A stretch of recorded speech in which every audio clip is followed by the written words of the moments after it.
welcome to Mondays with Melissa. I'm Melissa Brett, co-owner of Weldon Hardware, your hometown hardware store. And this weekend, daylight saving time begins. We all know to change your clocks, but there are some other quick tasks that we recommend you do twice a year with this time change. First, you should test all of your smoke and carbon monoxide alarms in your house. Alkaline batteries should be replaced at least once a year. So if you can't remember when you did it last, replace them and write the date with permanent marker right on the battery. Also, check the expiration date on your detectors. Smoke detectors have a 10-year lifespan, while CO detectors have a 5 to 7-year lifespan. Now, if you have old batteries you need to dispose of, don't throw them away. We offer free battery recycling right inside our store. We just ask that you cover the contacts with basic masking tape. Another thing you should check is your heating system has air filters on it.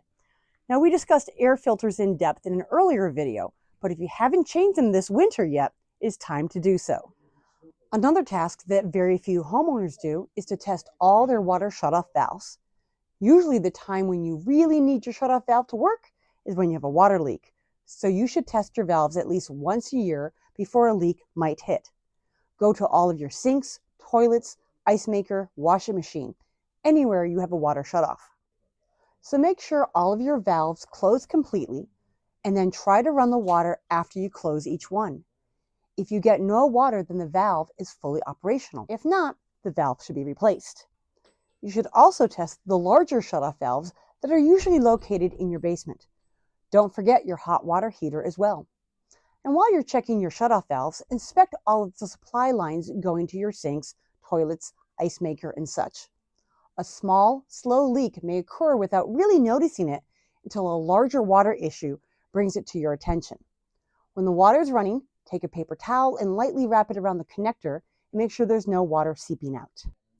Now, if you have a water filter, either whole house, under the sink, or in your refrigerator, check the replacement filter. The average water filter lasts about 8,000 gallons or 4 to 6 months, depending on your usage. After that, it may not be filtering properly or slowing down your water flow. Another thing to check before the full spring thaw hits is your sump pump. If it's below the basement floor in a hole, test it by putting a few gallons of water in the hole to make sure it works and shuts off. If you don't have a sump hole, place it in a large tub or bucket with water. Also, check your sump hole and clear out any debris in it. Sump pumps are only designed to pump water, not sand, dirt, or silt. If enough debris gets sucked into your pump, it may damage the motor. Finally, if you have any equipment stored with a battery, tractor, generator, motorcycle, boat, and the like, now is the time to test it. If you have a trickle battery charger, connect that for the recommended time period and let the machine sit for at least a day to see if your battery can hold the charge.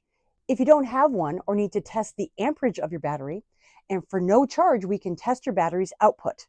And if you need to get a new one, remember, we'll gladly recycle your old one for no charge. So while you're changing your clocks, this is a great time to do these tasks around your home. Thank you for watching this week's edition of Mondays with Melissa, and I can't wait to share more of us at Weldon Hardware with you at home.